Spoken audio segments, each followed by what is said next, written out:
안녕하세요. 2021 꿈다락 토요문화학교 예술감상교육 오늘 2기 3회차 후기 낭만주의를 좀 알아보는 시간을 가지도록 하겠습니다. 지난 시간에는요 저희가 이제 특강 시간으로 오페라에 대해서 알아보았어요. 그렇죠? 오페라란 무엇이고 오페라의 역사, 그다음에 오페라의 장르, 코믹 오페라도 있었고 비극적인 오페라도 있었고 여러 가지가 있었는데 지난번에 우리 함석호 선생님께서 정말 요목조목 가려운 데를 긁어주듯이 아주 시원하게 준비를 잘 해주셔서 정말 감사드렸고요. 여러분들 아마 오페라라는 건 특별한 어떤 일부러 자기가 찾아가서 보지 않으면 굉장히 어려울 수 있는 그런 부분들이 없지 않아 있습니다. 특히 요즘에 코로나 때문에 대면 공연이 거의 다 취소가 되거나 연기가 되는 이런 상황에서 오페라를 보기 쉽지 않았을 텐데 지난 시간에 그래도 저희 이 교육 프로그램을 통해서 오페라에 대해서 좀 알아보고 그다음에 조금씩 저희들이 준비한 어떤 그런 영상들로 여러분들이 오페라에 관한 궁금증이 많이 풀렸을 거라고 생각을 합니다. 요즘에 현대 시대에서는 좀 비슷하게 이제 뮤지컬 장르가 좀 오페라랑 비슷하다고 매우 흡사하다고 볼 수 있지만 그래도 특히 각 배우들이 오페라는 배우들이 서로 대화를 하는데 그 대화체가 그냥 일반적인 우리가 흔히 얘기하듯이 하는 것이 아니라 어떤 음과 선율에 맞춰서 대화를 하는 그런 형식이 있습니다. 가장 중요한 형식 중에 하나인데요. 그것을 뭐라 그런다? 레치타티브라고 한다. 그렇죠? 예, 그 정도만 이해하셔도 굉장히 많이 아실 거니까 어느 정도 오페라를 좀 이제 많이 공부하셨고 이해하셨다고 생각을 합니다. 자, 그래서 오늘은요, 우리 3회차는 이제 후기 낭만주의. 지난 시간이죠. 1회차에는 이제 전기 낭만주의의 작곡가들을 알아보고, 그 다음에 그 작품들, 그 다음에 시대적 배경도 알아봤는데, 낭만주의가 워낙 방대한 어떤 그런 시기적으로, 그 다음에 그 작곡가들이 무수히 많은 작곡가들이 나왔기 때문에 분량이 너무 많아서 저희가 전기 낭만주의하고 후기 낭만주의를 이렇게 나눠서 수업을 진행하려 합니다. 후기 낭만주의의 여러 작곡가들이 되게 많아요. 그 중에서 근데 조금 대표적인 작곡가, 그 다음에 그런 작품들을 오늘 알아볼 건데, 예를 들면 슈트라우스도 있고요, 바그너도 있고요, 생상스, 베르디, 기타 등등 이런 작곡가들을 좀 알아볼 건데, 어떤 작품들이 있고, 그 작곡가들이 요구하는 게 무엇이고, 제가 이제 전기 낭만주의 때 짧게 설명한 게 왜 낭만주의가 시대가 열렸고 무엇이 부족하고 무엇을 니즈로 무엇 때문에 생겼다고 제가 간략하게 말씀드렸죠. 그러니까 그 고전주의 시대, 이전 시대에 나름대로 정형화되고 이렇게 너무나 이렇게 규율적으로 틀 안에 갇힌 음악을 하는 것보다 자기의 감정을 좀 더 표현을 하고 싶다. 음악적으로 더. 그래서 음악의 흐름에 따라서 그냥 박자대로 딱딱딱 가는 게 아니라 일부러 그 안에서의 마디 안에서의 굉장히 자유로운, 예를 들면 그 루바토라고 하죠, 그죠?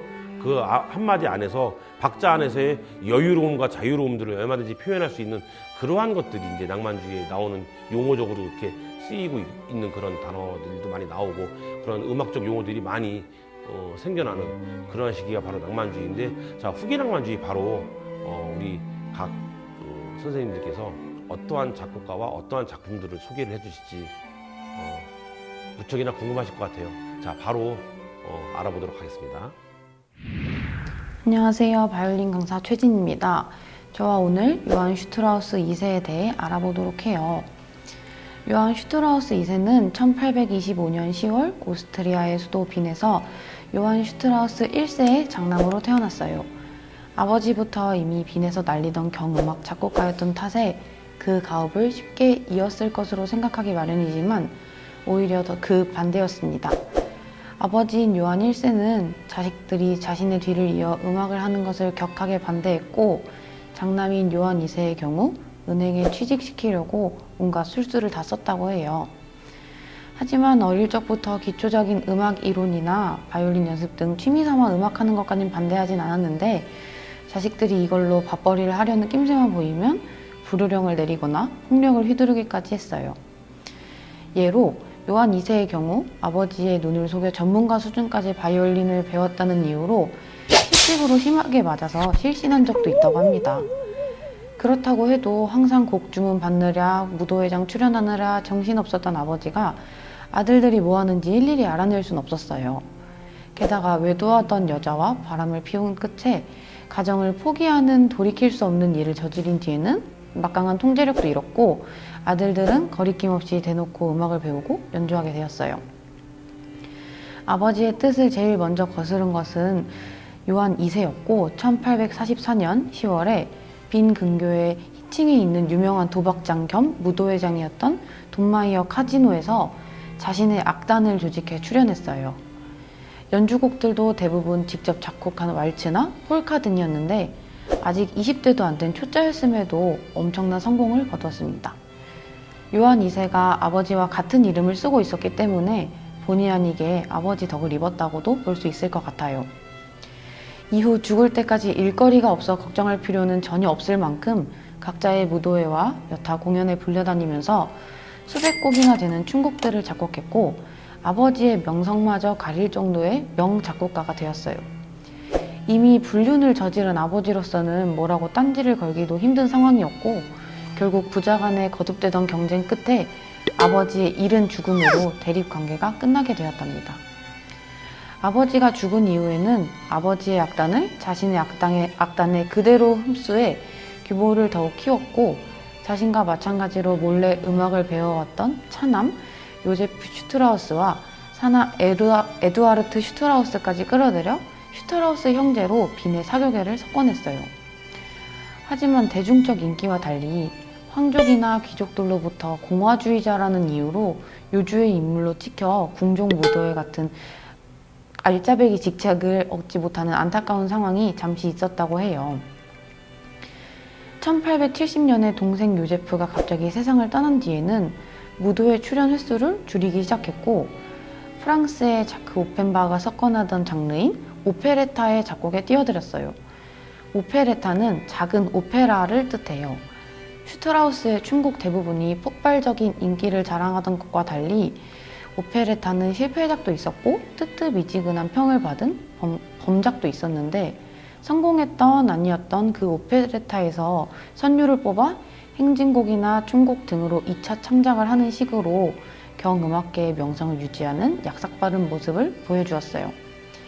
빈뿐 아니라 오스트리아 전역의 유명세를 떨치면서 아버지처럼 해외 순회 공연까지 다녔는데 폴란드나 독일, 프랑스, 러시아뿐만 아니라 대서양을 건너 미국까지 가서 공연할 정도로 세계적인 명성을 얻었다고 해요. 1860년대에는 황족과 귀족들도 슈트라우스의 재능을 무시 못할 정도로 거물급 인사가 되었고 1863년에 오랫동안 노려왔던 궁정무도회 감독에 임명되었답니다.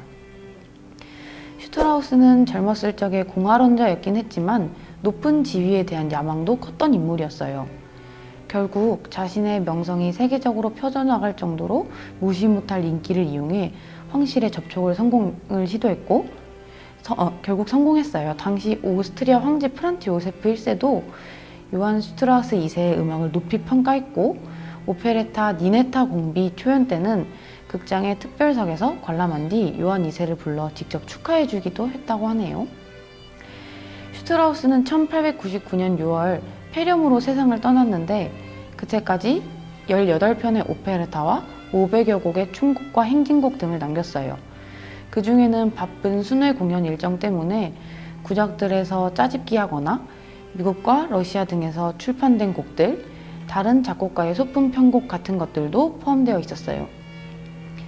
그가 죽은 직후 오스트리아 전체가 국상 분위기였다고 해도 과언이 아닐 정도였고 장례도 성대하게 치러졌어요.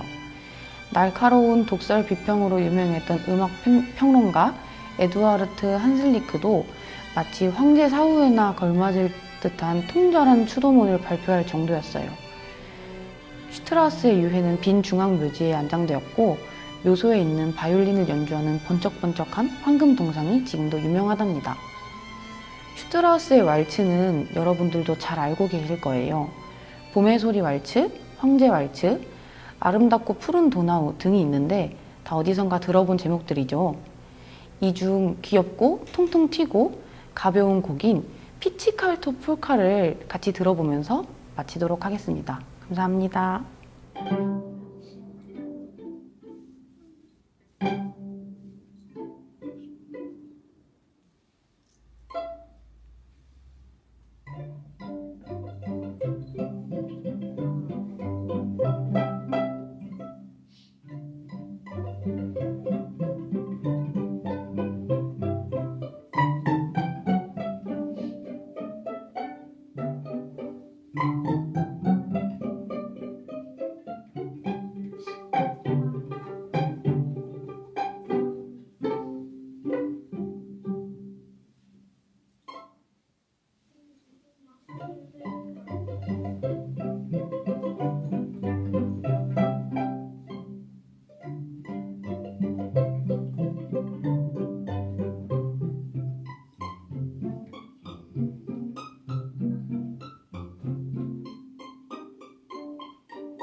안녕하세요. 꿈다락 강사 김효준입니다. 오늘 저와 함께 알아볼 작곡가는 베르디입니다. 베르디의 풀네임은 주세페 포르투니오 프란체스코 베르디인데 너무 길어서 앞으로는 베르디로 줄일게요. 베르디는 이탈리아의 작곡가로 주로 오페라를 작곡하였어요. 그는 19세기 이탈리아 오페라의 가장 영향력 있는 작곡가이며 베르디의 작품은 현재까지도 세계 각지의 오페라 극장에서 자주 상연됩니다. 베르디 하면 오페라, 오페라 하면 베르디. 얼마나 천재적인 작곡가였으면 작곡된 지 1.5세기가 지났는데도 인기가 있는 작품일까요? 우리 함께 베르디에 대해서 알아보도록 해요. 낭만시대 작곡가에 대해서 공부할 때 멘델스존이 천재적인 재능과 아낌없는 지원을 받았다고 배웠었죠. 엄신아 같은 존재였다고 설명해 주셨는데 베르디는 멘델스존과는 많이 반대되는 삶을 살았어요. 베르디는 이탈리아의 파르마라는 곳에서 1813년 10월 10일에 태어났어요. 그의 아버지는 여인숙 겸 잡화상을 운영하셨고 농가와 가까워 농작도 자주 했다고 해요. 한 시대를 풍미했던 작곡가 치고는 유년 시절에 대한 에피소드가 전혀 전해져 오지 않을 정도로 그저 다소 음악에 재능이 있는 시골 청년이었습니다. 벌써 멘델스존과는 너무 다른 삶이죠. 베르디는 감수성이 아주 풍부한 소년이었습니다. 마을에서 버스킹하는 바이올린 소리나 교회에서 들려오는 오르간 소리에 푹 빠졌고 7살의 나이에 교회 미사 반주를 시작하며 음악적 재능을 뽐냈습니다. 10살이 되던 해에 아버지의 친구 바레찌라는 분에게 후원받게 되며 정식으로 음악 교육을 받기 시작했고 18살이 되는 1832년에 고향을 떠나 밀라노로 가서 음악원 시험까지 보았습니다. 하지만 음악원에서는 그의 나이가 이미 입학 자격 연령을 4살이나 초과했고 4살이나 많은데도 불구하고 그의 음악이 너무나 서투르고 소박하다고 평가하며 낙방시켰습니다. 그는 낙방의 고통에서도 음악에 대한 사랑을 떨쳐내지 못하고 밀라노에 남아 개인 교습을 받으며 작곡 공부를 계속해 나갔습니다. 이듬해 베르디에게 밀라노 아구협회가 하이든의 오라토리오 천지창조 무대의 대리 지휘자를 역할을 부탁하였고 이 기회를 발판 삼아 아구협회에서 베르디에게 오페라 작곡까지 의뢰했습니다. 일단 의뢰를 받은 베르디는 고향으로 잠시 돌아가 제대로 된 작곡 공부를 시작하게 도와준 아버지의 친구 바레찌 씨의 딸 마르게리타와 결혼을 하고 가족과 함께 밀라노로 돌아가 의뢰받았던 오페라 산 보니파치오의 백작 오베르토를 완성하여 밀라노에 위치한 라 스칼라 극장에서 초연했습니다. 이 오페라 산 보니파치오의 백작 오베르토가 꽤 성공적이자 유명한 악보 출판업자였던 지오반니 리코르디가 이 오페라의 출판을 신청해왔고 초연 장소였던 라스칼라 극장에서도 3편의 오페라를 추가로 작곡 의뢰해왔습니다. 좋은 일들만 일어나던 그때 베르디의 2 아이와 아내가 안타깝게도 세상을 떠났고 라스칼라 극장에서 의뢰한 오페라도 무참히 실패하게 되며 너무 힘든 나머지 베르디는 작곡을 그만두려고 했어요. 좋은 친구들을 두었던 베르디는 친구들의 지원과 조언으로 다시 일어서게 되었고 1842년부터 1850년까지 8년 동안 폭풍 작곡을 했고 제1회 십자군의 롬바르디아인 에르나니, 잔다르크, 레냐노의 전쟁 등 무려 14곡의 오페라를 완성했어요. 이 작품들은 제목에서도 알 수 있듯이 애국적인 독립정신을 추구한 작품이 주를 이루었고 아직 완벽한 독립국가가 아니었던 이탈리아 국민들에게 많은 인기가 있었다고 해요. 베르디는 다시 일어나 성공하게 되었고 인기가 많아지면서 외국에서 초청 연주를 부탁받기까지 이르렀습니다. 런던이나 파리에서 본인의 작품을 상연하게 된 것이죠. 그러나 아직 그의 이야기는 끝나지 않았어요. 오늘날 베르디를 대표하는 1.5세기가 지난 현재까지 인기 있는 오페라들은 그 이후에 작곡된 작품들이랍니다. 1850년 37세의 베르디가 40일 동안 단숨에 작곡해낸 리골레토는 이듬해 3월 베네치아에서 초연되어 엄청난 성공을 거두었고 특히 유명한 아리아 여자의 마음은 초연 전 비밀 유지를 위해 초연 전날 저녁에서야 겨우 악보를 건네주었다고 합니다. 리골레토를 시작으로 그는 이전에 갖고 있던 애국주의는 과감히 던져내고 인간 그 자체의 표현을 중심으로 인간성에 대한 오페라를 창작했습니다. 특히 60세가 넘은 나이에도 바그너의 관현악법을 연구하고 셰익스피어의 명작으로 만들어낸 오페라 오텔로는 비극 중의 비극으로 비극 오페라 중 최고라고 평가되고 있어요. 음악이라는 분야에서 만족스러운 성공을 했다고 생각했는지 베르디는 이제 새로운 도전들을 시작하게 됩니다. 1859년 재혼을 하고 1861년부터 1865년까지 이탈리아 왕국의 국회의원이 되는 등 음악 이외의 일로 나날이 바빠지게 되었어요. 오페라를 주로 작곡해오던 베르디는 오페라 이외의 작품도 도전해 보게 됩니다. 이탈리아 애국 시인 아레산드로 만초니의 죽음을 애도하며 쓴 정말 유명한 레퀴엠입니다. 레퀴엠은 장례 미사에 사용되는 미사곡입니다.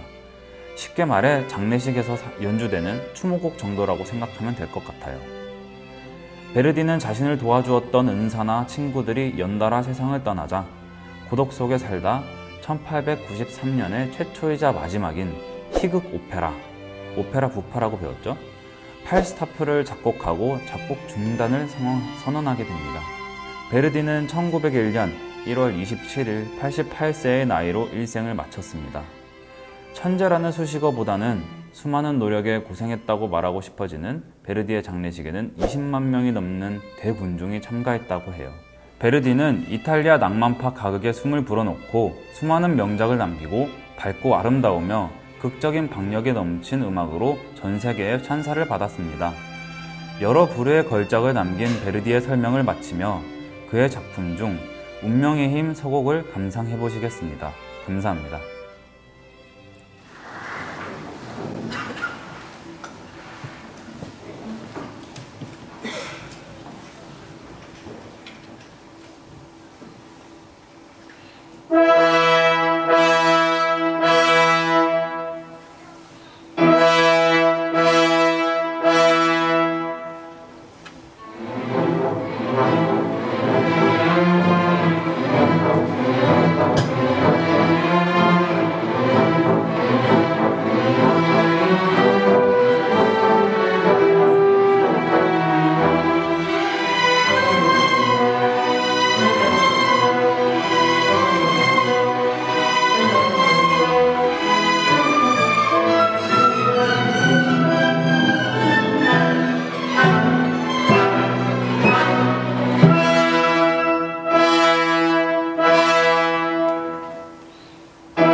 안녕하세요 여러분, 저는 꿈다라 강사 문영식입니다.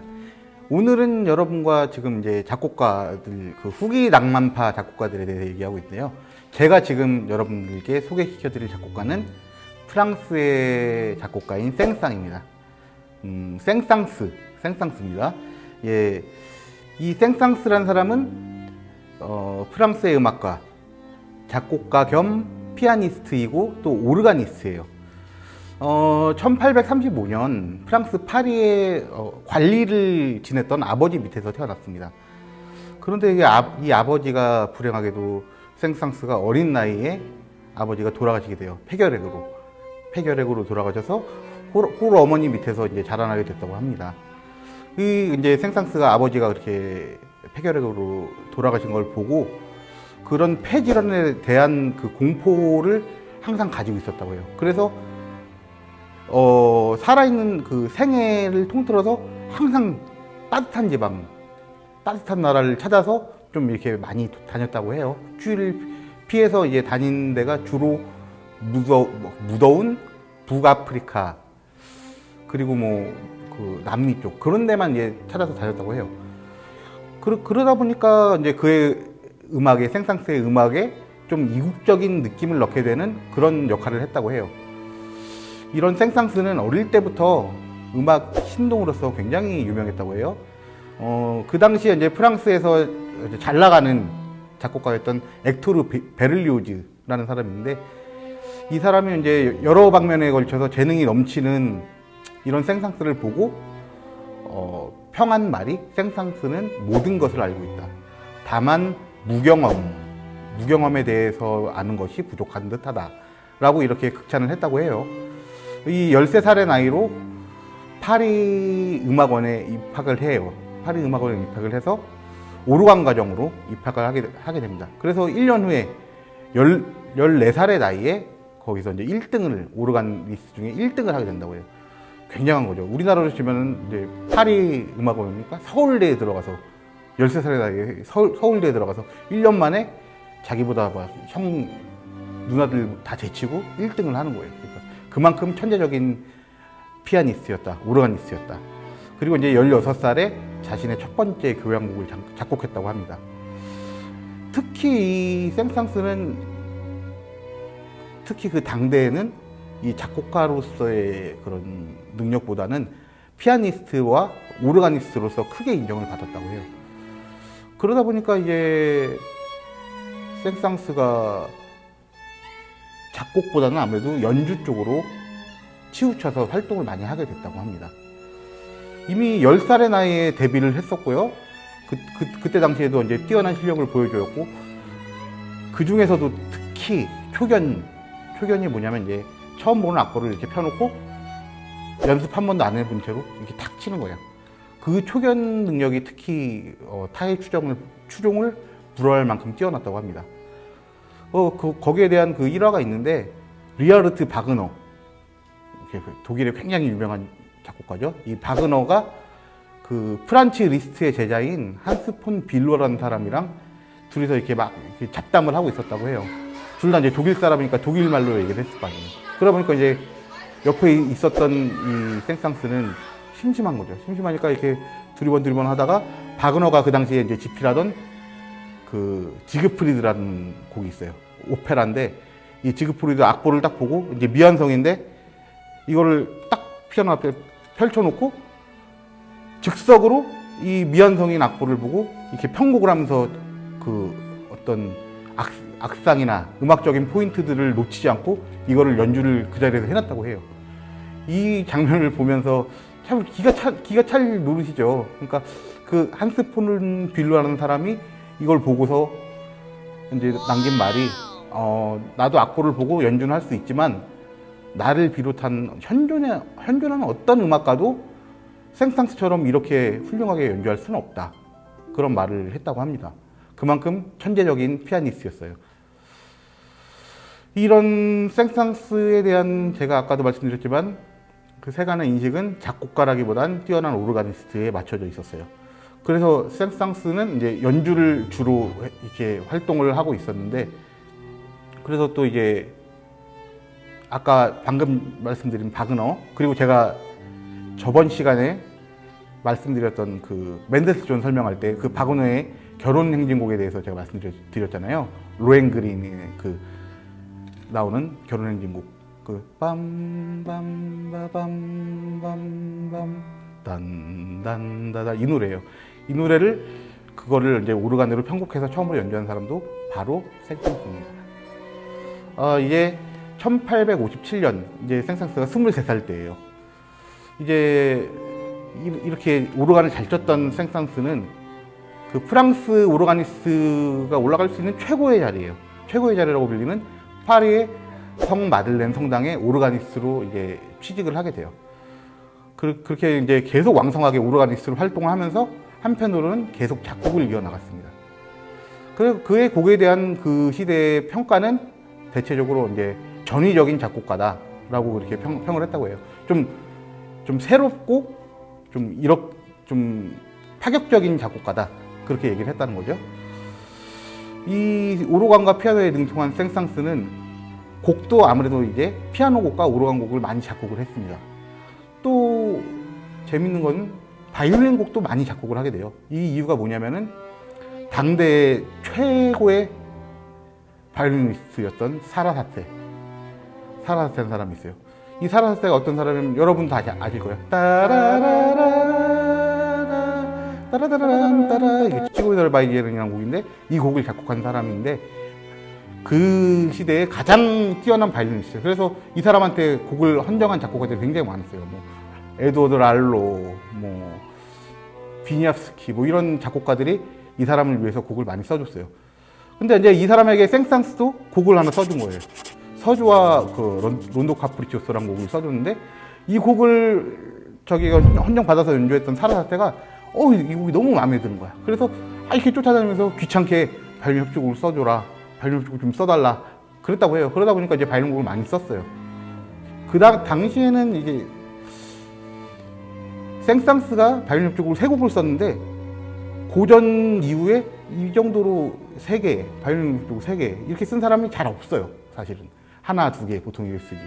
그래서 이제 뭐 사라사테의 영향으로 바이올린 곡도 많이 쓰게 됐다. 이 생상스가 작곡한 곡들을 이제 전체적으로 살펴보면은 오페라가 13곡이 있고 발레 음악 하나, 영화 음악 하나, 그리고 이제 부수 음악 6개, 관현악곡이 26개, 그리고 관악합주곡이 4개, 협주곡 35곡, 그리고 실내악곡이 42곡, 그리고 오르간곡 15개, 피아노곡 81곡, 합창곡 63곡, 가곡을 150곡 정도 작곡해서 총 437곡의 곡들을 남겼다고 합니다.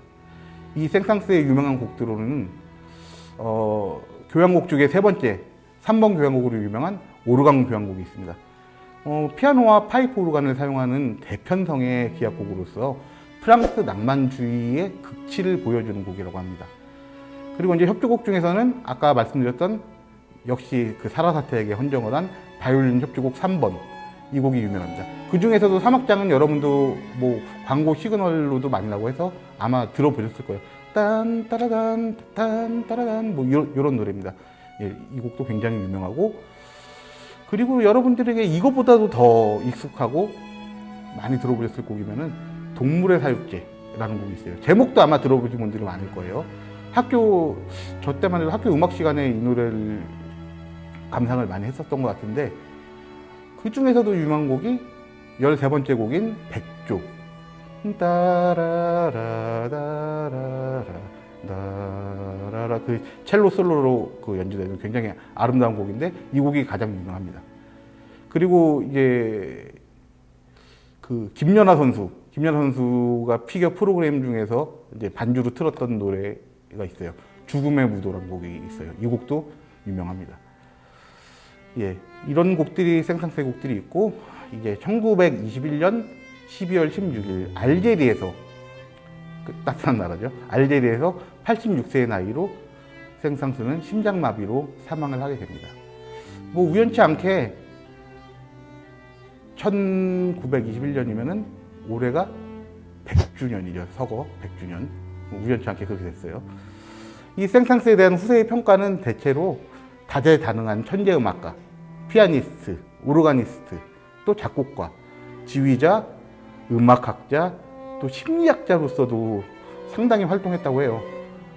그리고 또 웃긴 건데 좀 오컬트 쪽에서도 좀 많이 밝았다고 해요. 이런 쪽으로도 좀 연구를 많이 했다고 합니다. 그러니까 굉장히 팔방미인이었죠. 특히 또 음악학자로서 굉장히 높게 평가되는데, 그 당시, 그러니까 후기 낭만 시대죠.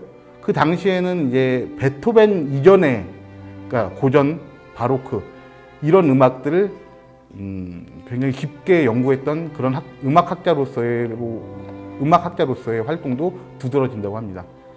생상스의 작품들은 후기 낭만 이후에 이제 꽃피우게 되는 신고전주의, 뭐 부존이나 스트라빈스키 이런 작곡가들이 포함되어 있는 그런 음악파인데요. 그 신고전주의 성립에 많은 영향을 미친 음악가 중에 한 명이기도 합니다. 마지막으로 생상스의 유명한 곡인 죽음의 무도를 들어보시고 마치도록 하겠습니다. 감사합니다.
꿈다락 강사 우은희입니다.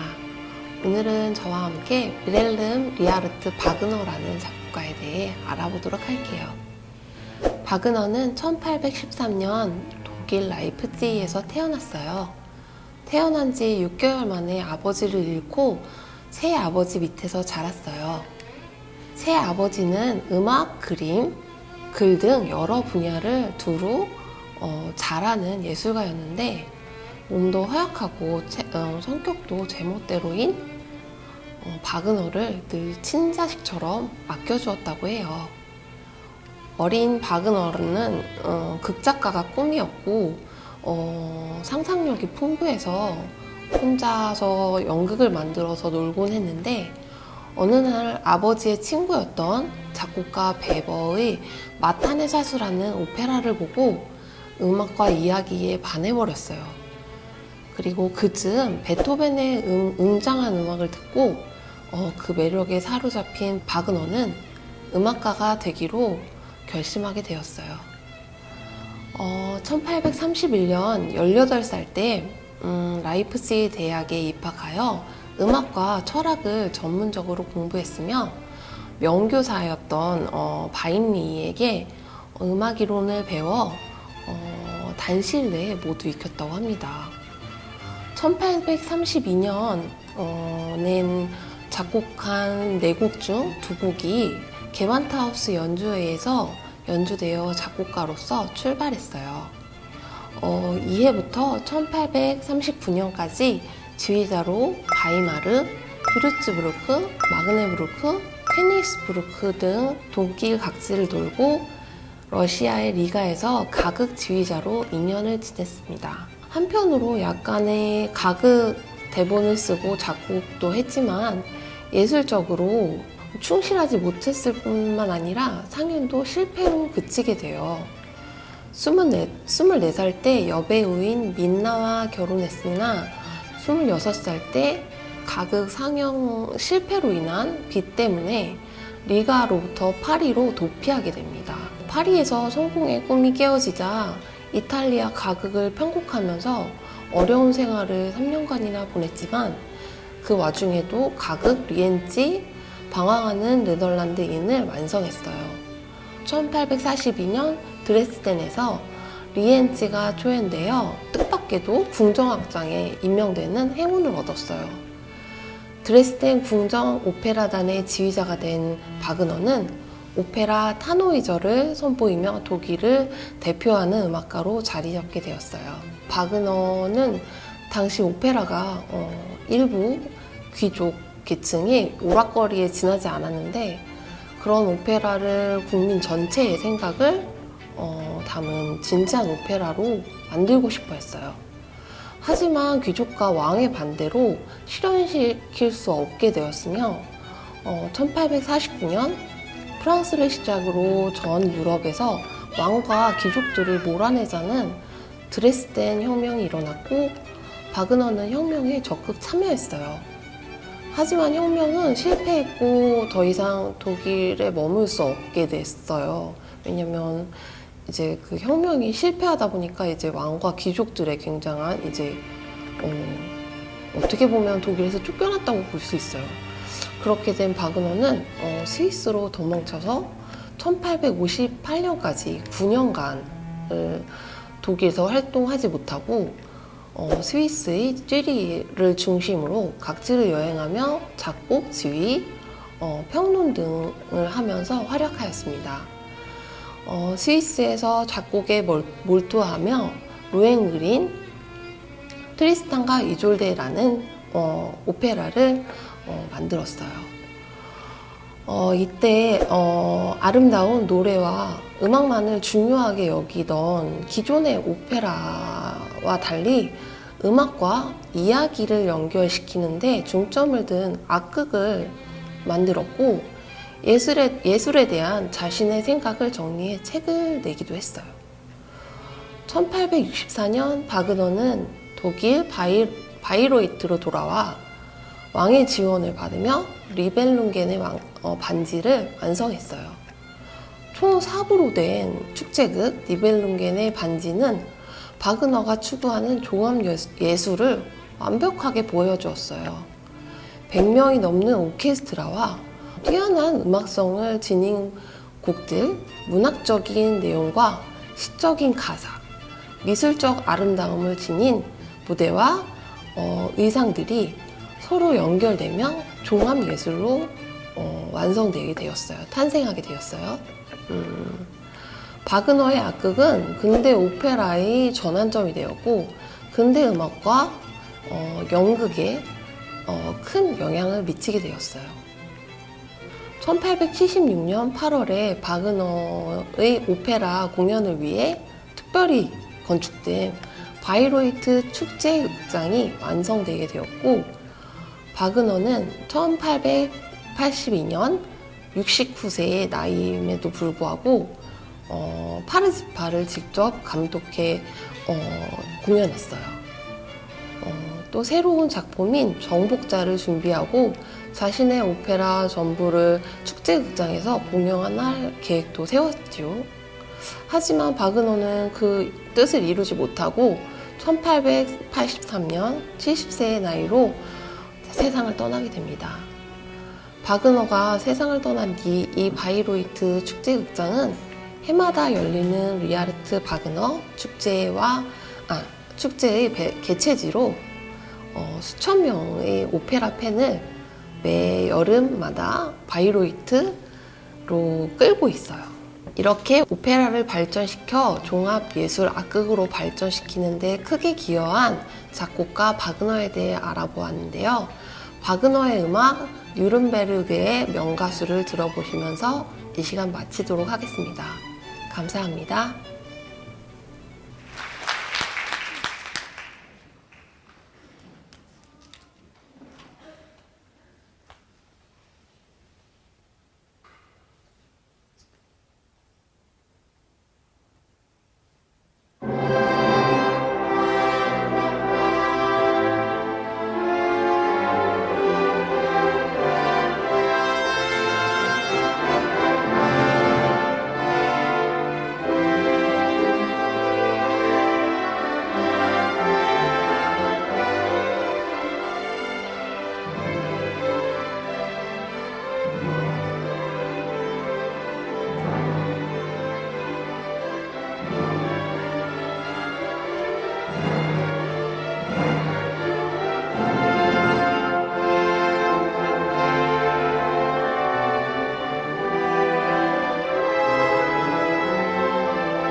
안녕하세요.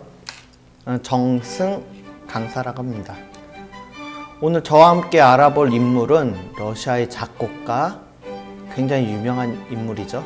차이콥스키에 대해서 알아보도록 하겠습니다. 차이콥스키는 그 당시에 러시아 작곡가들과 마찬가지로 굉장히 부유한 집안에서 태어났습니다.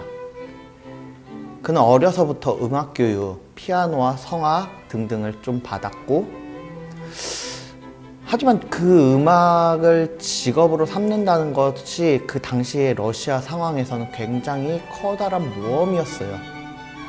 그래서 그의 부모는 물론 차이콥스키 자신도 관리로서 입시라는 길을 택하였는데, 그는 법률학교에 진학했고 졸업하고 난 다음에는 법무성이라는 데에 취직을 하게 돼요. 하지만 음악에 대한 열정을 끊을 수는 없었나 봐요.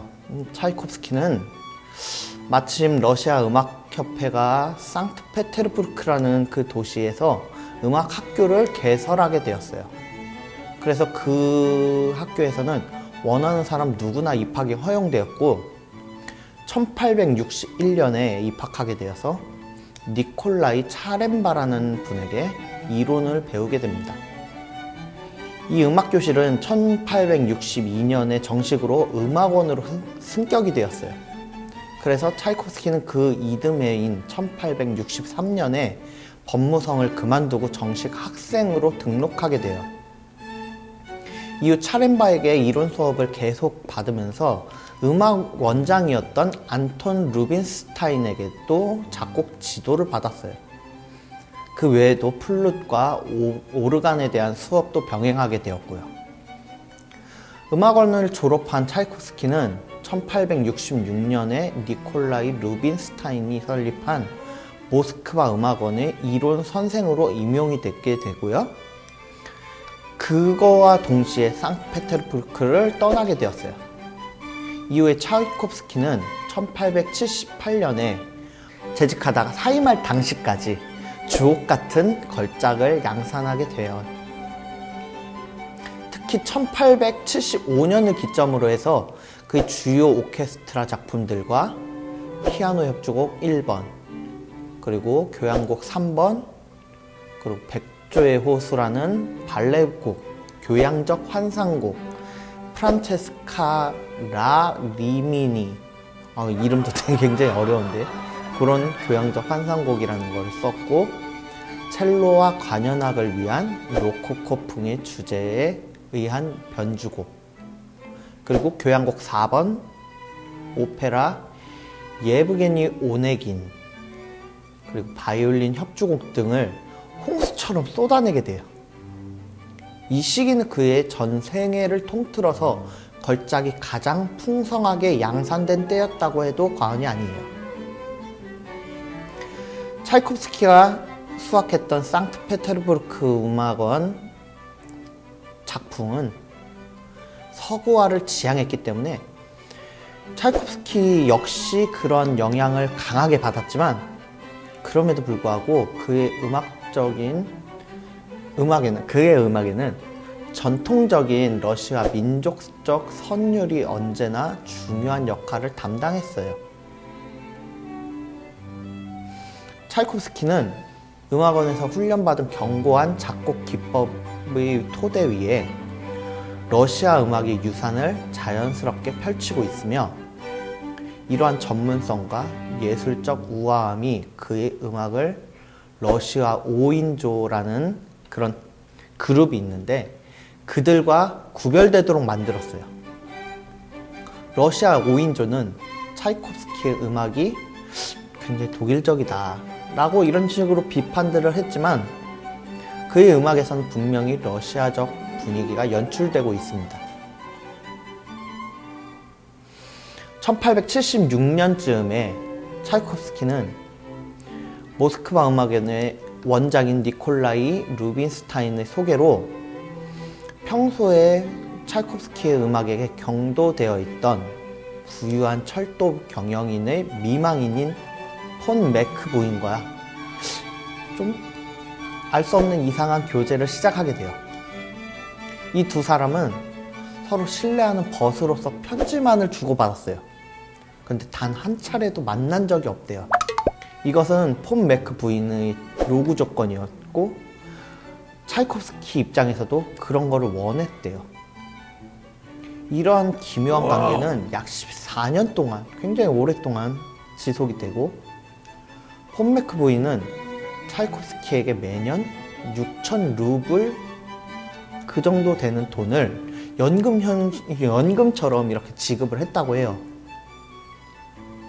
이러한 경제적 후원에 힘입어서 차이콥스키는 1878년부터는 교수직 또한 사임을 하고 창작에만 몰두할 수 있게 되었다고 합니다.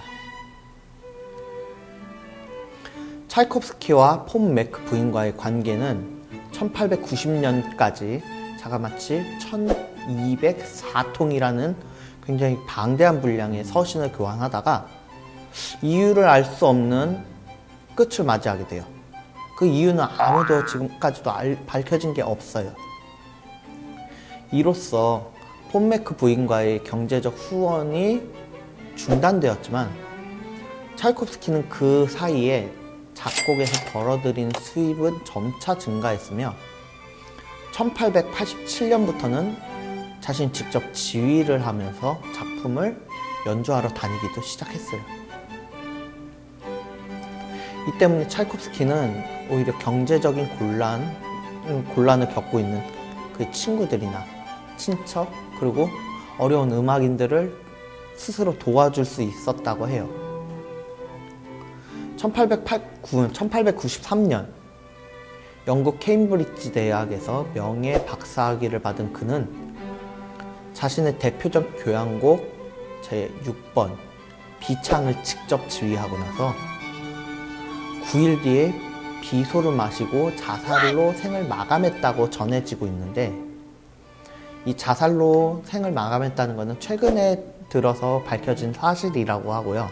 이 전에 그의 죽음에 대해서 떠돌던 얘기는 콜레라에 걸려서 죽었다, 이런 식으로 얘기는 나오는데, 최근에 밝혀진 발언은 자신이 직접 자살을 했다, 이렇게 전해져 오고 있습니다. 차이콥스키는 종교음악, 오페라, 무용곡, 교향곡, 그리고 교향시 또는 서곡을 비롯한 관현악곡, 실내악과 독주곡, 가곡과 피아노 음악 등 전 장르에서 모든 형식을 구사하며 중요한 작품들을 남겼습니다.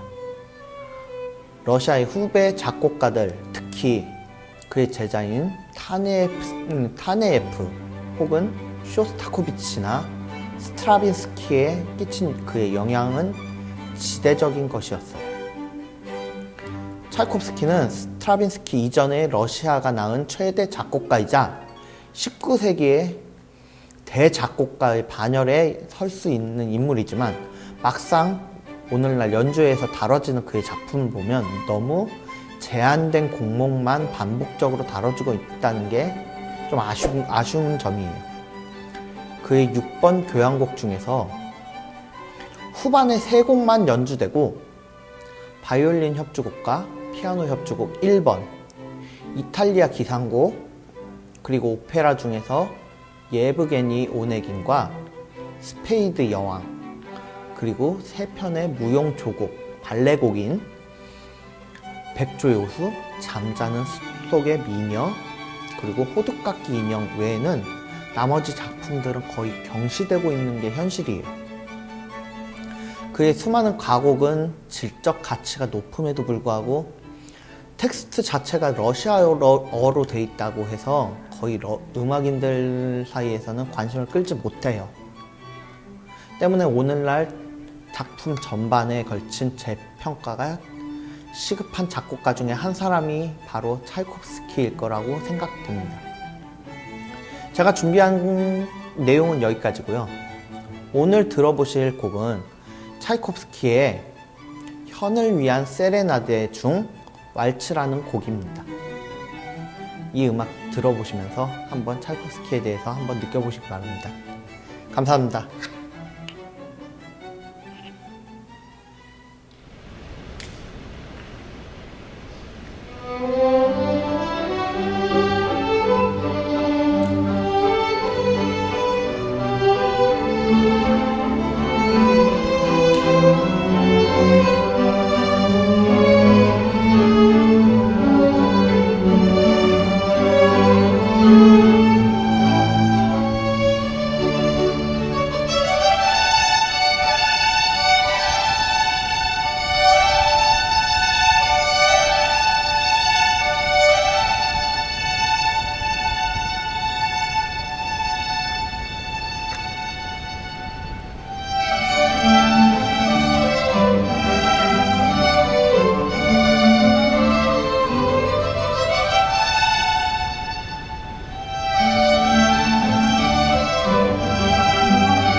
네, 지금까지 어떻게 후기 낭만주의의 작곡가, 그다음에 작품들, 그다음에 시대적 배경과 그 사람들의 생애, 그 작곡가들의 생애에 대해서 알아봤는데 어떻게 굉장히 유익한 시간이 되었을 거라고 저는 생각을 합니다.